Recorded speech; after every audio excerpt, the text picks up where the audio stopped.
Oke, Assalamualaikum warahmatullahi wabarakatuh. Berjumpa kembali bersama dosen senior Indonesia. Saudara, sore ini saya akan sharing kepada Anda dengan tema bagaimana membuat karyawan kita menjadi loyal. Mau atau tidak? Oh, pasti mau. Karena apa? Karena itu yang diharapkan. Karena banyak perusahaan-perusahaan ya sangat capek untuk ngurusin karyawan. Ya, keluar masuk. Ya, saudara, banyak sekali ya perusahaan-perusahaan yang mengalami karyawan itu keluar dan masuk.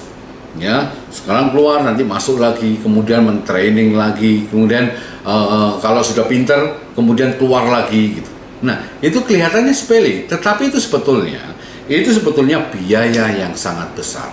Bayangin, kalau kita ngerekrut orang baru, kemudian kita sudah capek-capek mendatangkan seniornya atau mendatangkan trainer, setelah dia kita sudah minimal spend waktu 1 bulan untuk mendidik, untuk melatih supaya bisa bekerja dengan baik.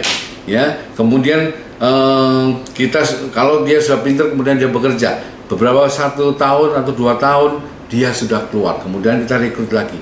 Ini sangat membuat pikiran kita capek. Ya, kita tidak bisa berpikir untuk yang lain. Ya, kita hanya berkutat kepada karyawan itu saja.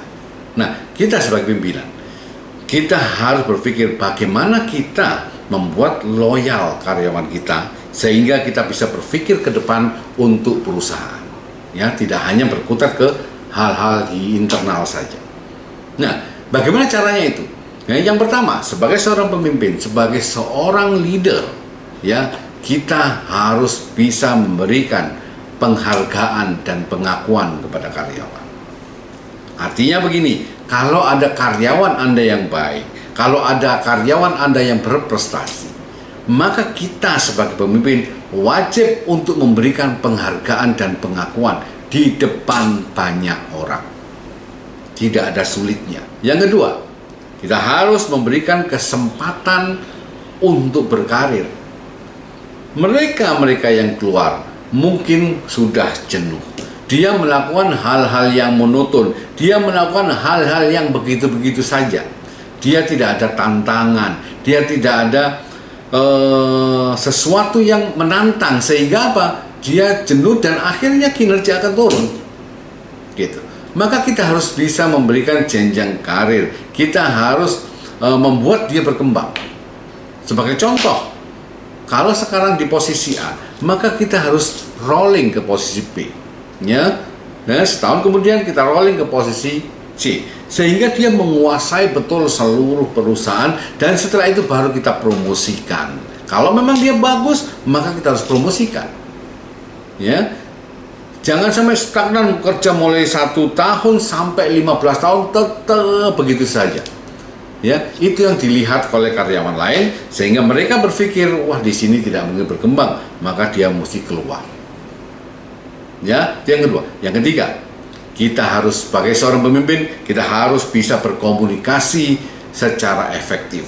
Berkomunikasi dengan karyawan itu komunikasi yang bisa membangun, komunikasi yang tidak menyalahkan, dan komunikasi yang tidak memblame suatu departemen atau perorangan. Artinya kita berkomunikasi itu supaya untuk mencari solusi dan membuat kesepakatan yang terbaik untuk perusahaan.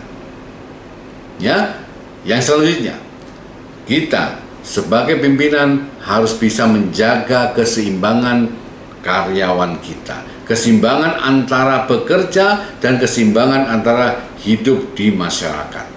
Ya, artinya begini, jam kerja itu 8 jam, kalaupun extend atau loyalitas itu bisa 1 jam atau 2 jam. Selesai. Ya, kita sebagai pimpinan harus tahu itu. Jangan sampai gini, karena kita merasa menggaji orang, ya, menggaji karyawan kita, maka kita seenaknya mempekerjakan karyawan kita sampai 15 jam, sampai 18 jam, bahkan sampai 24 jam. Maksud 24 jam begini.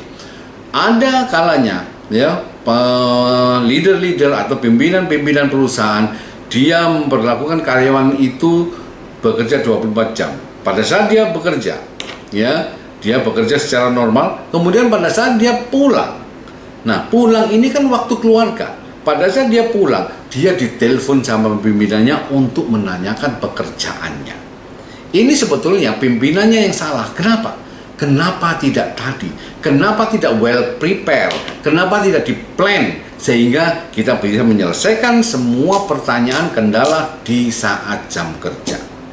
Ya, ini yang membuat orang keluar dari perusahaan kita. Karena apa? Karena waktu dia bekerja dengan waktu dia di rumah, itu kita ganggu. Ya, kita ganggu sehingga dia merasa tidak nyaman. Kalau dia merasa tidak nyaman, sedikit demi sedikit, demi sedikit, demi sedikit, begitu ada tawaran dari luar, maka dia akan move. Maka kita harus tahu, sebagai seorang pemimpin, kita harus bekerja pada saat pagi, ya, kita pastikan semua pertanyaan yang ada, kita selesaikan hari itu juga. Tidak boleh besok, hari itu juga kita selesaikan. Ya, jangan pernah menunda-nunda pekerjaan. Banyak pimpinan yang menunda, nanti sajalah, nanti sajalah. Pada saat karyawan kita pulang, kita telepon. Ini yang salah.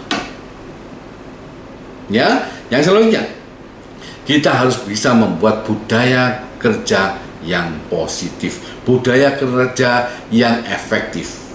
Ya, artinya begini, jangan sampai membuat budaya kerja itu budaya yang punya gap, punya grup. Ada yang grup yang sudah lama, ada grup yang baru, ada grup yang toksik gitu ya. Sehingga apa? Sehingga suasana kerja itu tidak menyenangkan. Ya, ini sangat mudah terpecah belah dan sangat mudah untuk tidak bisa bekerja sama dengan tim. Ya, kalau ada lingkungan-lingkungan yang toksik, maka Anda harus betul-betul tahu, Anda harus panggil, Anda harus kasih tahu bahwa toksik itu tidak boleh. Membicarakan orang lain, membicarakan pimpinan, membicarakan hal-hal negatif, itu tidak boleh. Yang boleh adalah kita harus saling memberikan motivasi antar karyawan, sehingga apa? Kinerja kita, karyawan kita memiliki suasana yang menyenangkan. Ya, yang selanjutnya, kita harus berikan penghargaan, kita harus memberikan kesempatan untuk berpartisipasi kepada karyawan kita yang berprestasi atau karyawan-karyawan kita yang sudah senior untuk membuat sebuah keputusan atau ikut berpartisipasi mengambil sebuah keputusan. Sebagai contoh begini, kalau ada orang terbaik, kalau ada leader-leader yang baru, maka pada saat kita mengambil keputusan, kita undang dia untuk meeting. Ya, kita mintain dia pendapatnya bagaimana, dia solusinya bagaimana. Kita meskipun kita sudah tahu, tetapi kita berikan kepada mereka untuk berpendapat dan memberikan saran. Ya, sebagai informasi kepada Anda, pimpinan kalau minta saran kepada bawahan, ya, itu tidak salah, bukan sebuah kelemahan, tetapi justru sebuah kekuatan. Yang terjadi adalah banyak pimpinan-pimpinan yang tidak mau menerima kritik, yang tidak mau bertanya, yang tidak mau menerima saran dari bawahannya. Sehingga apa? Sehingga bawahannya, alah ya sudahlah, terserah aja, atur aja. Ya, kalau karyawan sudah apatis seperti itu, maka Anda akan sulit untuk mengembangkan perusahaan Anda, dan dia lama-kelamaan dia akan move dan dia tidak loyal dengan kita. Ya, dan yang terakhir, kalau kita ya mau membuat karyawan kita menjadi loyal, ya, dan karyawan kita tidak keluar masuk, maka kita harus berikan kesejahteraan kita, kesejahteraan karyawan kita yang normal. Artinya tidak tinggi, tidak terlalu rendah. Artinya standarnya saja. Ya, standarnya bagaimana? Ya, kalau memang ada makan, ya makan. Kalau ada standarnya harus BPJS, harus BPJS atau kesehatan, ya harus. Kita standar saja. THR, ya sudah kita berikan. Artinya kita jangan cheating atau jangan culas kepada karyawan, karena itu yang menyebabkan dia akan move. Ya, nah saudara, semoga ini bisa bermanfaat bagi Anda dan Anda bisa menerapkan ini dalam perusahaan, dan saya yakin kalau Anda terapkan ini dalam perusahaan Anda, maka perusahaan Anda, karyawan Anda tidak akan pernah keluar masuk. Karena karyawan itu mencari apa? Memang mencari uang, tetapi kalau tidak nyaman, kalau tidak dihargai, maka dia tidak akan betah. Maka Anda harus memberikan kenyamanan dan membuat karyawan itu dihargai dan dia akan loyal dan betah di perusahaan Anda. Ya, semoga ini bisa bermanfaat bagi Anda dan perusahaan Anda menjadi perusahaan yang profitable, perusahaan yang menjadi idola banyak karyawan, dan tentunya karyawan yang perusahaan yang menguntungkan.